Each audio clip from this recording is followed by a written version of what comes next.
नमस्कार। मैं हूं संजय शर्मा। आप देख रहे हैं 4 PM न्यूज़ नेटवर्क। एक बड़ी खबर कि नितिन गडकरी को टिकट मिल गया। आप सोचिए, भारतीय जनता पार्टी में कोई कल्पना कर सकता था कि इस बात पर भी विचार होगा कि नितिन गडकरी को टिकट मिलेगा या नहीं मिलेगा। दरअसल पहली सूची निकली, उसमें नितिन गडकरी का नाम नहीं था और उसके बाद कयासों के दौर शुरू हो गए कि नितिन गडकरी को टिकट नहीं मिलेगा, टिकट नहीं मिलेगा। इस सूची में नितिन गडकरी को टिकट मिल तो गया, लेकिन इस बीच में पिछले 48-72 घंटे में जो मंथन हुआ देश में, जो सोशल मीडिया पे बहस चली, उसने नितिन गडकरी के कद को कम किया। ये बहस चली कि प्रधानमंत्री नहीं चाहते कि नितिन गडकरी को टिकट दिया जाए। दरअसल सारा खेल इस बात का था, इस बात का आकलन कर रहे थे लोग, अगर सीटें कम रह गई, सीटें 230-235 पे रह गई, तो सरकार एनडीए की बनेगी। और भारतीय जनता पार्टी का जो मौजूदा दौर है, मौजूदा हालात हैं, उसमें अमित शाह के अलावा एक भी शख्स ऐसा नहीं है जिसको कहा जाए कि वो मोदी जी का दिल से समर्थक है। हकीकत यह है कि भारतीय जनता पार्टी के सांसद भी मानते हैं कि वो एक स्कूल में पढ़ रहे हैं जिसके हेडमास्टर मोदी जी हैं। मोदी जी के हाथ में संटी है। सांसद अपने मन के कपड़े नहीं पहन सकता। सांसद का मन हो दारू पीने का तो छुप के दारू पीता है वो। ऐसा नहीं है कि भारतीय जनता पार्टी में रामराज आ गया, जितने सांसद हैं वो दारू नहीं पीते, वो पार्टी नहीं करते। लेकिन एक चेहरा बनाना होता है उनको, संस्कार वाली पार्टी। और नतीजा क्या होता है कि वो हमने उत्तर प्रदेश में देखा, एक सांसद जिनको टिकट भी मिल गया था, उनके सेक्स वीडियो बाहर आ गए। एक सांसद की सेक्स चैट बाहर आ गई। आज बताया जा रहा है कि हरियाणा में बीजेपी के एक सांसद की चैट वायरल हो गई, वीडियो वायरल हो गई। तो ये जो संस्कारी पार्टी है, या अपने सांसदों को इतना दबा के, छुपा के, डरा के रखती है कि उनका दम घुटता है। तो ऐसे में सवाल ये उठना हुआ क्या 220-230 तक पहुंची, तो क्या प्रधानमंत्री पद के लिए नितिन गडकरी का नाम आगे किया जाएगा? नितिन गडकरी के बारे में माना जाता है कि मोदी सरकार के सबसे बेहतरीन मंत्री हैं वो। और ये जब मोदी जी की सरकार में मोदी जी के समकक्ष किसी दूसरे आदमी की तरक्की की बात होने लगे, उसकी तारीफ होने लगे, तो उसके पर कतरना निश्चय समझिए। आप थोड़ी मोदी जी की जिंदगी की, उनकी पर्सनालिटी का हिस्सा समझिए। वो उत्तराखंड गए काफ़ी समय पहले, त्रिवेंद्र सिंह रावत मुख्यमंत्री थे, उनके कंधे पे हाथ मारा और तारीफों के पुल बांध दिए कि इतना बेहतरीन मुख्यमंत्री तो शायद ही कहीं होगा। लेंस लगा के आप नहीं देख सकते, इतना बढ़िया मुख्यमंत्री। प्रधानमंत्री जी दिल्ली आए और त्रिवेंद्र सिंह रावत ने 2 रोटी ज़्यादा खाई कि अरे अब तो प्रधानमंत्री मेरी तारीफ करके गए हैं, मतलब मुझे कितनी ताकत मिल गई। 24 घंटे नहीं बीते थे कि त्रिवेंद्र सिंह रावत को उत्तराखंड के मुख्यमंत्री से पैदल कर दिया गया। अब बेचारे को शायद फिर हरिद्वार से टिकट दिया गया है, ऐसा अभी भी खबर में आई है। लोग हैरान कि अभी तो 24 घंटे पहले तारीफ करके गए। 2 दिन पहले प्रधानमंत्री हरियाणा में मनोहर लाल खट्टर, वहाँ के मुख्यमंत्री की तारीफों के पुल बांध दिए उन्होंने कि मोटरसाइकिल चलाते थे खट्टर साहब, मैं पीछे बैठता था, मैं चलाता था, खट्टर साहब बैठते थे, हम दोनों बिल्कुल एक दो जिसमें एक जान टाइप की उन्होंने बातें करी। पूरे हरियाणा को बताया कि खट्टर साहब उनकी कितनी पक्की दोस्ती है। जो हाल त्रिवेंद्र सिंह रावत का हुआ था वही हाल खट्टर साहब का हो गया। फूल के कुप्पा हो गया कि अरे प्राइम मिनिस्टर अपना दोस्त, अब उससे ताकतवर मुख्यमंत्री इस देश में भला कौन होगा। 24 घंटे बाद फिर खट्टर साहब की भी छुट्टी हो गई। तो लोग मजाक उड़ा रहे थे कि जिसके कंधे पे हाथ रखा प्रधानमंत्री ने, जिसकी तारीफें की प्रधानमंत्री ने, 24 घंटे में उसकी बैंड बजना तय है। अपवाद सिर्फ उत्तर प्रदेश के मुख्यमंत्री योगी आदित्यनाथ हैं। विधानसभा चुनाव से पहले उनके कंधे पे हाथ रख के टहलने वाली तस्वीरें वायरल हुई। अब लोग कह रहे हैं कि योगी को हटाने की हिम्मत मोदी जी में पड़ नहीं पा रही। योगी हिंदुत्व का इतना बड़ा चेहरा बन गए, इतना बड़ा ब्रांड बन गए कि उनसे पंगे लेने की हिम्मत नहीं हो रही मोदी जी की और अमित शाह जी की, क्योंकि वो बड़ा ब्रांड हो गए। वरना कंधे पे हाथ रखें और फिर बच जाए, ये संभव ही नहीं है।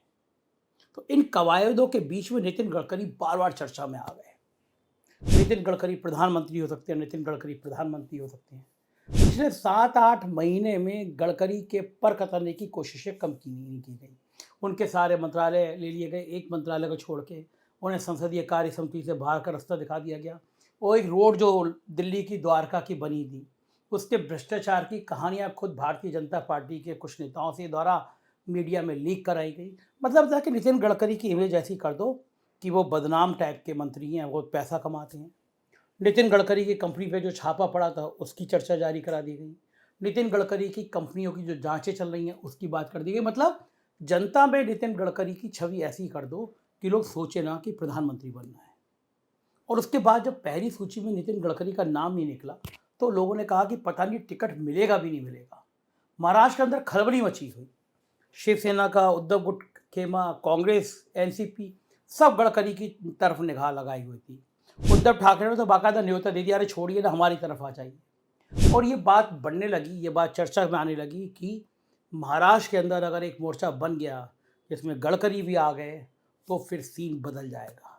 क्योंकि महाराष्ट्र बनाम गुजरात की लड़ाई बहुत ज़्यादा चर्चा का विषय पहले भी रही है। महाराष्ट्र के सारे बड़े बड़े उद्योग उठा के गुजरात भेज दिए गए। वहाँ की इंडस्ट्री जब चली गई तो नेचुरली नौकरियाँ चली गई, टैक्स चला गया। तो लोगों के मन में एक रोष था कि भाई सब कुछ गुजरात करेगा, हम क्या करेंगे।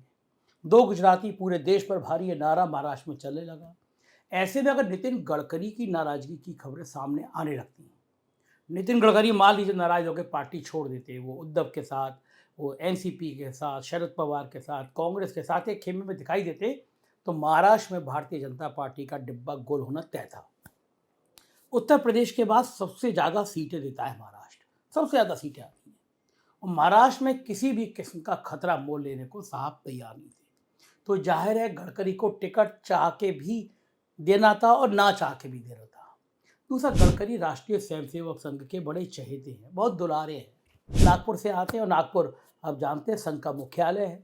तो नागपुर में और गडकरी के बीच में दूरियां बहुत मिट गई हैं। संघ की एक बैकग्राउंड उनके पीछे खड़ी रहती है। तो फिर ये बात भी चली कि संघ को भी ठेका दिखा दिया मोदी ने, संघ को भी ताक पे रख दिया मोदी ने।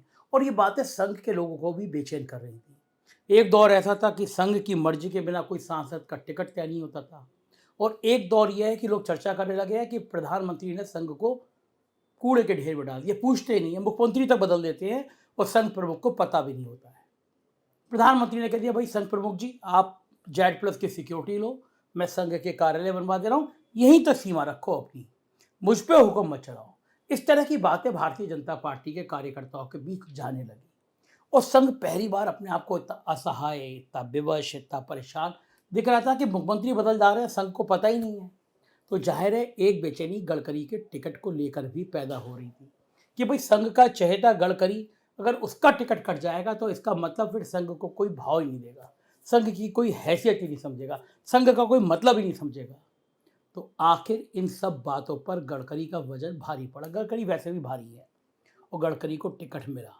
अब बड़ा सवाल यह है कि गडकरी की जीत तो लगभग लोग महाराष्ट्र के लोग तय मानते हैं। अगर सीटें, फिर वही सवाल, अगर सीटें जो आज के हालात है इसमें सीटें 220, 230 दिख रही हैं, अगर सीटें इतनी ही रह जाती हैं तो क्या फिर गडकरी प्रधानमंत्री की रेस में आ जाएंगे? क्या गडकरी को लोग प्रधानमंत्री स्वीकार कर लेंगे? गडकरी के कारपोरेट से भी बड़े अच्छे रिश्ते हैं। गडकरी से भारतीय जनता पार्टी के सांसदों से भी बहुत अच्छे रिश्ते हैं। पिछले दिनों गडकरी उत्तर प्रदेश आए, योगी जी से बंद कमरे में लंबी लंबी मंत्रणा हुई। तो ये माना गया वसुंधरा हो, शिवराज हो, योगी हो, गडकरी हो, ये खेमा है जिसमें राजनाथ भी प्रमुख भूमिका अदा करते हैं। ये खेमा एंटी मोदी है। तो मोदी के सामने परेशानी है कि अगर ये खेमा ताकतवर हो गया, ये खेमा मजबूत हो गया, सीटें कम रह गई तो होगा क्या? क्या होगा ये तो हम नहीं कह सकते, राजनीति के गर्व में है। लेकिन नितिन गडकरी का नाम आ जाने के बाद कम से कम इन विवादों को तो अब थामने का मौका मिल गया, जिसमें ये कहा जा रहा था गडकरी को टिकट मिलेगा या नहीं मिलेगा। राजनीति की ऐसी खबरों को देखने के लिए देखते रहिए 4PM न्यूज़ नेटवर्क। मैं आपको ताज़ा खबर बताता रहूँगा। शुक्रिया, थैंक यू।